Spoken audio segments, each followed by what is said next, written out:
Assalamu alaikum warahmatullahi wabarakatuh. Hope you're doing fantastic. So, I have had this poetry book by Kipling for a while, and I wanted to read it with you. It's Rudyard Kipling, that is.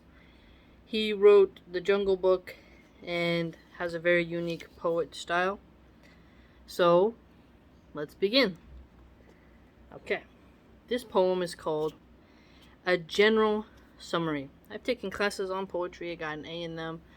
I write poetry. No, I'm not talking about the weird romance crap. Like, just more war poetry, stuff like that. I really like to write and read. Kind of also a horror poetry. Not just the nonsensical, a flower on a dewdrop day, if you catch my drift. So this poem is called A General Summary. We are very slightly changed from the semi-apes who ranged India's prehistoric clay. He that drew the longest bow ran his brother down, you know, as we run men down today. Now here's something interesting. India's prehistoric clay, as we run men down today, they both end in A. And then obviously the first two lines, changed range. And then the fifth and sixth line, bow, no. So he has a very nice way of ending the sentences, stanzas, however you want to call it, with similar words. Now, it is interesting how he says semi-apes and then shows how we very slightly changed in our behavior because we still run men down today. Talking in terms of war, violence. If you've ever seen different monkeys, apes and whatnot, how they attack one another, you'll begin to be like, hey, that's pretty crazy. And then you'll see humans doing a little bit like that. So him bringing up the past and talking about now and showing how our behavior has not evolved is unique. Let's see the next one.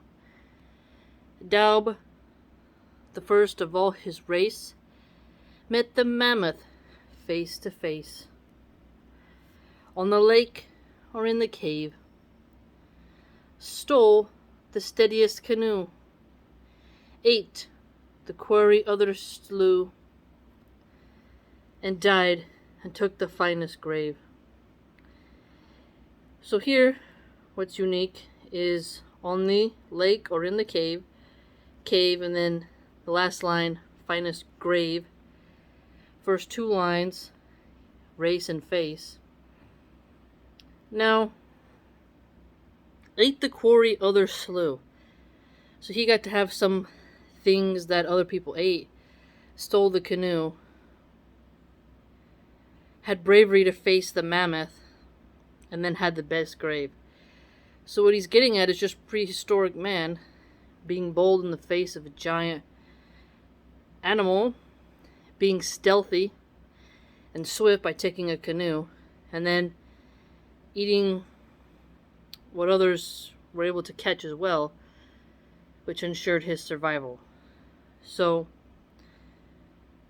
him getting a big large grave, to me, just makes me think about he succeeded at life, but it also feels like he's saying that's the kind of people who get honored, that the more humble and meek don't get such a grave. When they scratched the reindeer bone, someone made the sketch his own. Own and bone.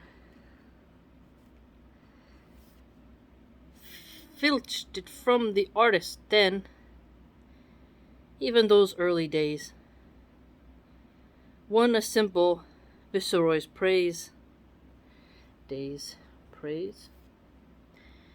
Through the toil of other men, eerie they hewed the Sphinx's visage.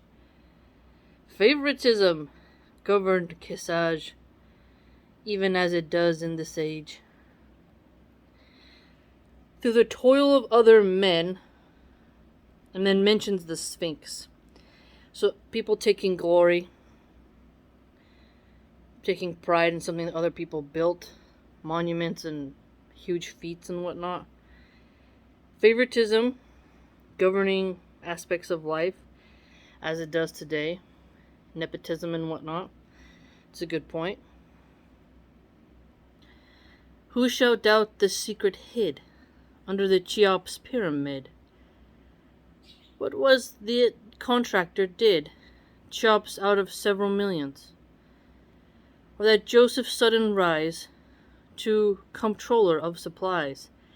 Now this is interesting. He's mentioned Joseph in the Bible, how he was in charge of the storage grains, according to the Christian narrative, to help Egypt with its 7 years of famine and 7 years of plenty. Joseph's sudden rise. He's Pharaoh's dreams. For Christians, it's Pharaoh. Muslims, it's with king. Was a fraud of monstrous size on King Pharaoh's swart civilians. Thus the artless songs I sing do not deal with anything new or never said before. As it was in the beginning, is today official sinning, and shall be forevermore. As it was in the beginning, that it shall be forevermore. Lots of rhyming here. Ing, anything, beginning, sinning, before, evermore. He's really good with the way in which he doesn't turn his poems into Dr. Seuss, but he does have a nice flow to it. So his poem is called The General Summary, right? So what did he summarize for us? History. A summation of human behavior from then till now. As it was in the beginning, as he said, and it shall be forevermore. So he dug into the semi-apes. Has a little evolutionary angle there. Talked about violence. Drew the longest bow. So when you draw the longest bow, you're pretty strong. You know, you have your shoulders and whatnot there. And a long bow means you're going to have some good aim about you. So you're very keen on hunting, both human and animal, and then run men down. So when he mentions brother, that when he mentions ran your brother down, then he brings up Joseph from the Bible. We know Joseph had problems with his brothers. There was betrayal. So in the poem, he mentions brothers harming each other, then has Joseph in there, which is very unique. Mentions a mammoth. Mentions the finest big grave. So in that point, we have size coming at us. Huge feats, both in life and in death. And then here we have the reindeer bone. People making art upon bones, which is pretty popular. And then he mentioned the toil of other men and the Sphinx. Now, he's mentioned Egypt. And then he's mentioned Joseph, who is said to have helped Egypt. So you have really unique aspects of Egypt being brought into this, because Egypt having used slave labor to construct its pyramids. There's a new theory that Egypt had no slaves, and that the people who built the pyramids were paid.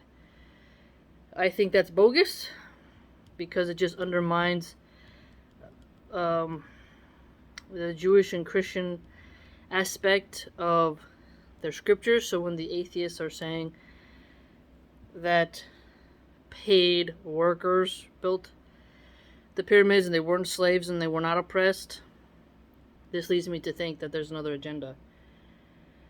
One of my dear friends who is a anthropology major actually believes that, which I find to be quite sad. And then, so secrets hid under the Cheops pyramid. There's always been mysteries around the pyramids, so it doesn't surprise me that it's there.